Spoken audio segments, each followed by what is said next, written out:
In the future, implanting chips in your brain turns you into a badass. Before the story starts, Alexa's distant cousin welcomes us into the movie. A man is working on his vehicle and you know he's a real grease monkey as he sucks his dirty, bleeding finger.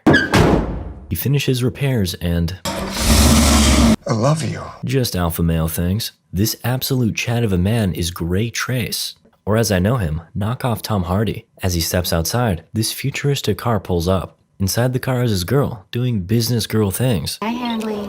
Oh my god. Gray teases her for talking to the car, but to be fair, he did just profess his love for his. At least mine can talk back. Welcome home, Asha. Damn, I need me one of those. He even buys the groceries. Is that right? I see she's got the new Apple iTable as well. Asha checks the latest trends while Gray indulges in a refreshing beer after a long day's work. Is staying home all day playing with cars a living, Gray? Ouch. It's okay. Gray is getting used to Asha wearing the pants in their marriage. But maybe there's time to take it off. No, I'm hungry. Want to print a pizza? Wow, what a time to be alive. Though, Gray would rather have a homemade pineapple pizza instead. Kind of cringe. Switching subjects, Gray asks if Asha wants to take a ride with him for his latest delivery. Apparently, the customer has a must-see home. On the way there, we bask in the stunning views of the futuristic city. It's a clear road to their destination, but what's this? He lives behind the rocks? Nah, it's underground and Asha's loving the vibe. It's a futuristic movie, so we need an eccentric tech billionaire. Here he is with his, It's my cloud. Right, sure. The man turns around and Asha is shook. You're Aaron Keene. The owner of Vessel Computers. As Asha gushes over her husband's unexpected client, she proudly mentions her own company, Cobalt. They specialize in robotic limbs and are slowly catching up to Vessel. No, you're not. Well, goddamn. Though, the man is just stating facts. He directs them over to his latest invention, STEM. That is the most incredible little roach. A roach that can do anything apparently. Drive anything, talk to anything, calculate anything. It's a new, better brain. Oh great, I've been needing an upgrade. Huh, that's the name of the movie. Aaron stresses that STEM can benefit society, but Gray is skeptical. Humans can do some things better. It may be the future, but when I look at it, I see 10 guys in an unemployment line. Gray is not a fan at all of this newfangled technology stuff. During their ride home, Asha reprimands Gray for arguing with his most likely last customer. Hey, don't do that. Gray is still stuck in the past, unable to adapt to all these technological advances. He worries what will happen when things like STEM start taking over the world. Sit back and enjoy the ride. If you know what I mean. Oh, this I can get down with. While they're having fun, the car chimes in. Leaving 601 freeway. Huh. Gray notices the detour and notes that it's his old neighborhood, New Crown, which is the opposite way to their home. Sus. They both command the car to stop to no avail. Panic sets in as they try the emergency brake. Turning left. That's not working. Asha tries some quick hacking, but they're out of time.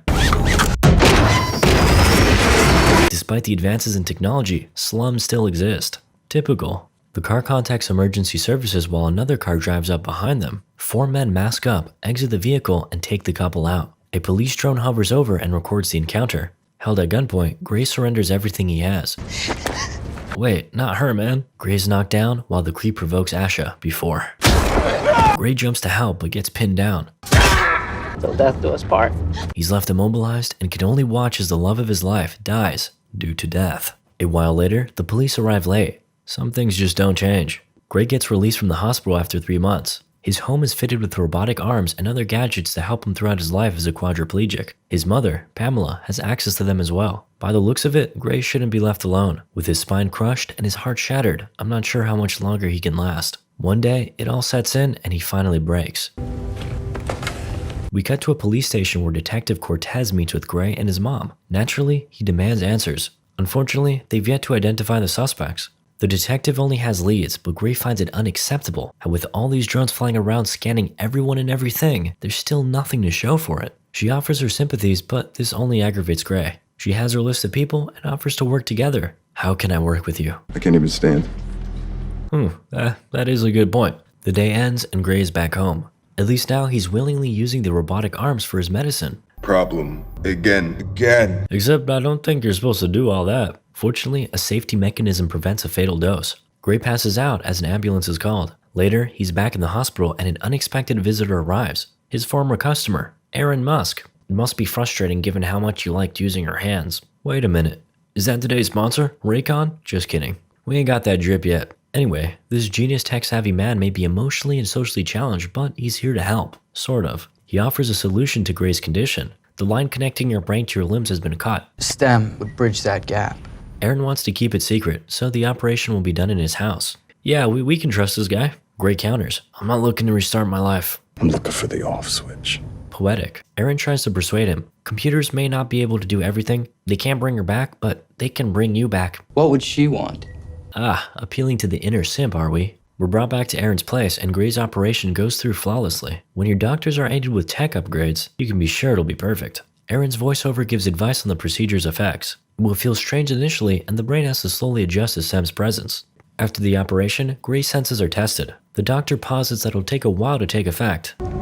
Or maybe not. It's a miracle. Just kidding. It's science. Now try to stand. Little by little, Gray regains his mobility. Aaron reminds him that it has to remain a secret. They make people like me wait for years, but I can't wait for them. After Gray signs an NDA, Aaron reassures him that he is in control. STEM works for his brain and not the other way around, if you say so.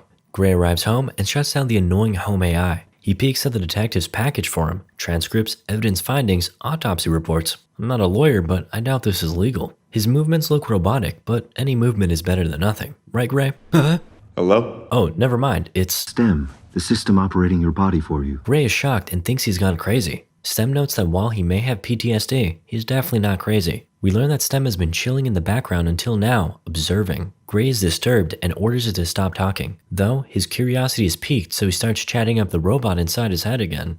You can talk again. STEM assures him that no one else can hear him, and that he can't read his mind. His new robot buddy points out that Ash's killer wasn't holding a gun. The gun is rather implanted in his hand. So you're saying he has a handgun?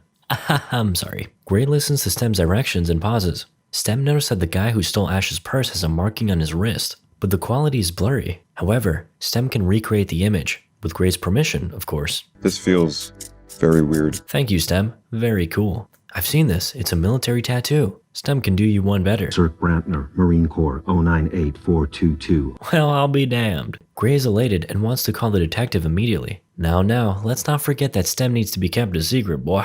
Even with the tattoo, the police can't confirm that it's the same as seen on the video. So, Gray decides to take the law into his own hands. He stakes out the address and waits for Cirque to leave before he makes his move. Upon entering, I suggest you remove your shoes. I see STEM as manners. He directs Gray to the table where he filters through the messages and finds a clue. Old Bones, a sketchy local bar. He snoops around the place some more, but Cirque arrives. Time to get sneaky. STEM advises him to strike while he has the element of surprise. What in tarnation? Please don't see me. You've heard of fight or flight, but Gray's got freeze. It's not effective. The former Marine easily gets the better of him before recognizing him. You killed my wife! Nah, that wasn't me. Things are looking dire for Gray, so STEM offers a helping hand. Though, he needs Gray's explicit permission to operate independently. Permission granted! Hacker mode, activate. STEM advises Gray to just chillax and enjoy the show. Are you feeling it? Apparently not. Gray insists that the guy stay down, but where's the fun in that? Dodge, counter, block. Finish him. I can't show that. Awesome shot though. Understandable. Gray doesn't have the stomach for violence. He's not like those other car enthusiasts. STEM wants to clean things up immediately, but Gray needs time to think. Give me a second. 1 second has passed. STEM hitting us with a classic joke. Bravo. He advises Gray to clean every surface he's touched. I don't have a record of every single thing I've touched. I have a record of every single thing you touched. Well, goddamn. Cut to Detective Cortez, examining Cirque's body. The forensic specialist is astonished at all the tech the man had in his body, like an implanted gun, just like the other guy in the video. The detective is more concerned with the boot print they found outside the house. Apparently it had Old-fashioned engine grease. We cut back to Gray, who reports to Aaron's house. I can track you, Gray. Uh-oh. As STEM astutely points out, He knows everything. Gray doesn't even bother lying and instantly flips things around. You haven't been honest either. You didn't tell me this thing would be talking to me. Talks to you? Whoa, this catches Aaron by surprise. Nonetheless, he sternly urges Gray to be a good boy, or he'll be back in the wheelchair. For life! All the while, Detective Cortez does her job shifting through possible suspects, eventually going through surveillance footage around Cirque's home. Hey, look at that. There's Gray just rolling around. It's suspicious, but highly unlikely he's a suspect, given his condition. Even the computer thinks so. Though her detective instincts can't be helped. Detective Cortez decides to pay Gray a visit. She pretends to be interested in buying his car while checking out his boot print instead. The detective proceeds to question him, all the while STEM is chiming in with advice. She reveals that a suspect was murdered. She asks why he was in the area during the time of the incident. You see, he was caught in 4K, but despite Stem's insistence that she has no proof, Gray admits that he was in the area just trying to help. Look how smug he looks. After all, you're not seriously suggesting I had anything to do with this, right? I've got a pretty solid alibi. He's not wrong about that. But the detective still finds such a coincidence to be strange. You can stab me in the leg if you like. Just for fun. Kinky. Defeated, the detective leaves. Gray is torn on what to do next. He wants to find the people responsible, but doesn't want more blood on his hands. Stem reminds him of Old Bones, the bar. There's no information available online, so Gray would need to go in person. Though, there's still the issue of Aaron's tracking. He could very well shut Stem down, but nothing's stopping this guy. Gray wheels into the bar asking for a classic whiskey on the rocks. He quickly finishes his drink with a little help. Stem can't comprehend why humans would deliberately malfunction their senses with alcohol. Gray, the ever-stalwart defender of humans, disregards the computer's clinical analysis. Clearly, Stem doesn't know that life is hard and sobriety is suffering. Moving on, Gray calls for everyone's attention and the bartender is kind enough to lower the music for him. The crowd listens intently to Gray's demands for information. He calls out anyone who might know Cirque or has intel on his wife's murder. You know Cirque? The man, Tolan, refuses to talk, even when Gray threatens to call the police. Instead, Tolan jacks his earpiece and throws up a sick one-liner. Son, if I were to hit you, you wake up in the past. Cirque said something like that before I damn near chopped his head off. That got his attention. Tolan proceeds to wheel Gray to the bathroom as we catch a glimpse of Aaron, already tracking his movements. In the bathroom, Tolan interrogates Gray, but there's no need for that. He reiterates that he really did ice Cirque. Well then you must be faking this shit, right? Nope. Then where's the point that you start feeling pain? Gray recounts the events of the incident and asks if he's one of the 4 guys that was there. Looks like he's got the signature handgun too. Yeah, I was. Stem, you can take over. Badass mode, activate. Gray is more relaxed this time around, not shying away from delivering a brutal beatdown. He gets a little cocky along the way, but a couple zappy zaps finish the job. And just look at that pose. His puking days are over. You thought I was a punk, but I'm a goddamn ninja. I am not a ninja. Anyway, Tolan is not talking. His interrogator is not the most intimidating. Never mind. However, Tolan is still not talking and Gray doesn't have the guts for torture. But Stem does.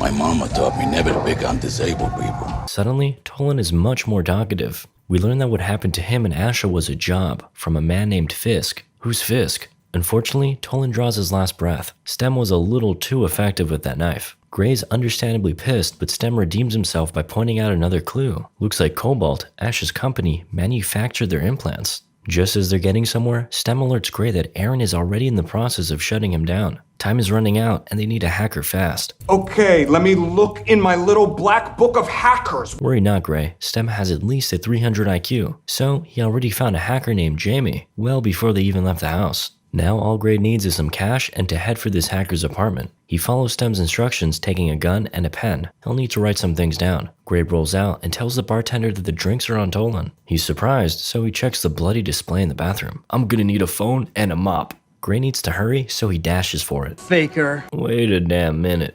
This is comfy. Quick transition from Aaron's vigorous typing to Gray's arrival just outside the apartment. He can't keep up with Stem dictating random numbers, so he gives up. Even his body gives up as Aaron slowly shuts Stem down. He makes it upstairs, but now has to crawl to save his life. Gray calls out for Jamie, and thankfully, someone answers. It's the hacker, and she's amused by the Benjamins in her hand. Since this is the future, she's used to only dealing in NFTs. Back at the bar, we're properly introduced to Ash's murderer, Fisk. He investigates Tolan's last recording and quickly finds out where Gray went. He bids farewell to his fallen soldier. You didn't deserve this.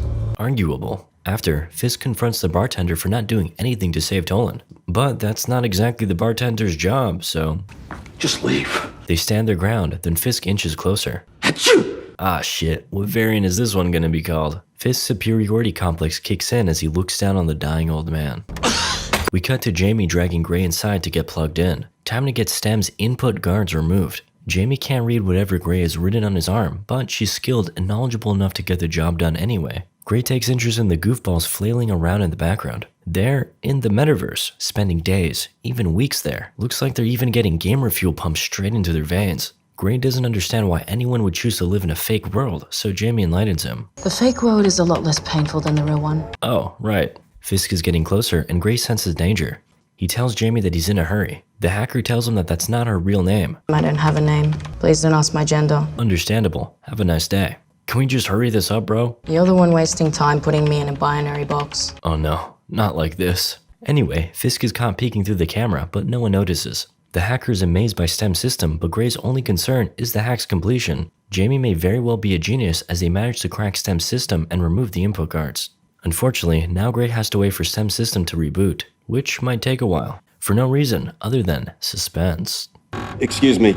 Uh-oh, the guests are here. Jamie starts packing and apologizes before saying, We can't let them win. Who? I don't know, dude. I'm just as confused as you are. Vessel employees pull up, tasked with picking up Gray, who is busy trying to get the VR junkie's help. Of course, he fails. VR life is just too important. Gray calls for STEM, but nothing. Well, actually, he can at least crawl again. Meanwhile, we can see Fisk's buddy loading his arm, and boy is this badass.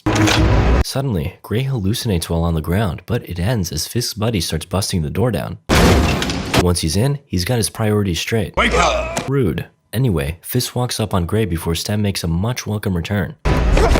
Parkour. It's very effective, as Gray is able to get away. The other dude makes chase while Fisk takes care of the Vessel employees, with the help of a little wall hack. Gray sprints off, dodging bullets until he gets cornered. Fortunately, STEM is kind of a ninja. Goddamn. Later at Gray's house, an armed and bloody Gray arrives home to call it a day. STEM, on the other hand, craves more violence. Though, Gray is grouchy after having not slept for 2 days. Pathetic, right, Pam? Oh my god. His mom reproaches him for not telling her about the operation. Gray explains how it needs to be kept a secret or else it could be taken away. As far as the world is concerned, I'm still quadriplegic. Pamela tears up at the thought of Gray living a new life. She brings up how Asha would have wished for his happiness, but she's not here, and to Gray, that's all that matters. Then, we see a distraught Aaron lamenting the loss of his greatest creation. Suddenly, Gray wakes up to Asha. Her touch jolts him to consciousness. Bad dream. He's convinced it was no dream. Shortly after, his mom knocks on his door with Detective Cortez right behind her. The detective doesn't want to leave Pamela out of their conversation, so she stays. She's wondering where Gray was last night because they found his wheelchair close to another crime scene. He admits that he was indeed in New Crown, following some guy who got irritated and attacked him. I could have been dead. She asks what he's hoping to achieve while stealthily sliding something into Gray's jacket. He just wants to find the bad guys, but the detective suggests he already has. He admits that he would willingly pull the trigger if he could just use his arms. Still suspicious, she urges him to confess his involvement, so she can help him. You want help? Then go find the guys who killed Asha. Or, Let some computer do it. ironic. The detective backs off and his mom is visibly distraught. Gray wants to stop, but STEM calls him a big dummy head. It's simple. If Gray doesn't find the last guy, he will find Gray and kill him. However, Gray is growing scared over getting caught. He cuts off STEM's thought process and... someone's upset. Gray can no longer move, so he inquires why. Because I'm not doing anything. Oh, right. If STEM ceases to operate, Gray ceases to move. Meanwhile, Detective Cortez eavesdrops on Gray's conversation, using the device she planted earlier. Naturally, she can only hear Gray and jots down some notes. STEM explains that when the hacker removed the input cards, it gave him full autonomy. I no longer need your permission to act. It's time to finish things. His mom comes in, reprimanding him for his recent actions, and pleading with him to chill out. Sadly, Gray is telling the truth when he says he has no choice. STEM has accessed Cobalt's database and found Fisk Brenner's file, and with it, an address. Gray drives off in his car and the detective is tailing him. He finally finds her present and is furious at how STEM didn't notice. STEM may be state-of-the-art, but it can't detect something without digital parts, which this somehow doesn't have. Gray gets rid of the device as a car chase ensues. STEM can't access a manual car like the detectives and Gray's, so it can't stop her. STEM lets Gray take control as he still needs a racing update. Gray shows off his driving skills, shaking off the detective for a short while. Then, STEM finds a different way to help by hacking into a nearby car, reversing it, nearly hitting Gray, and... oh, she survived. They drive off while the detective goes to Gray's mom for information. Fisk arrives at his place and Gray catches him off guard. You have all those computers inside you, but they couldn't see me. Gray taunts him with how the tables have turned. Though, Fisk is unfazed and proceeds to harp on about his life story. I took a few pieces of shrapnel for my country and they turned me into a lab rat. Now I'm like you, strong. Oh yeah, it takes a lot of strength to kill an innocent woman. Fisk justifies his actions. He didn't ruin Gray's life. He welcomed him into his race. The upgraded. He starts preaching about how they're much better, faster, and stronger. Kinda racist, but okay. Fisk tells him how he could kill him with just a breath, but he doesn't want to. He wants to help him stand with the rest of them. But to Gray, none of that matters. He just wants to know the truth. Fisk laughs it off, but Assistant. in the end, he confesses that the job wasn't Asha, and it wasn't Cobalt. Gray was the target, paralyzing him, that is. Did you think I used a gun on you? It was a medical tool. And your wife? Well, she was just a bit of extra money. He misses, and Fisk reprimands him for getting all emotional. They're evenly matched, reading each other's moves in a well-choreographed fight. Fisk tries the nanobot breath, but Stem is having a very hard time with this foe. He's predicting my every move. It may be through experience that Fisk gets the upper hand. Whatever it is, Stem is out of options. Still working the bugs out, huh? Gray needs to do something fast. He realizes that Fisk Brandner is Cirque Brandner's brother. He starts trash-talking Cirque and details his demise. Fisk is still all smiles until... There's no soldier that day. And with that, Gray and Stem gain the upper hand and... the light literally flickers out of this man's eyes. Stem figures to scan his phone to find the man responsible. You need to finish this before he kills both of us. That voice sounds familiar. Gray pulls up to Aaron's place and toggles his aimbot. He makes his way to a grieving and terrified Aaron. He confronts him about Asha and his sick experiment, his paralysis. Aaron claims innocence. He wasn't responsible. What about the message you left Fisk? Breathe. Detective Cortez's tenacity has no limits. She's ready to arrest Gray, but he's not in control. Stem complies with her demands until... No, don't touch him!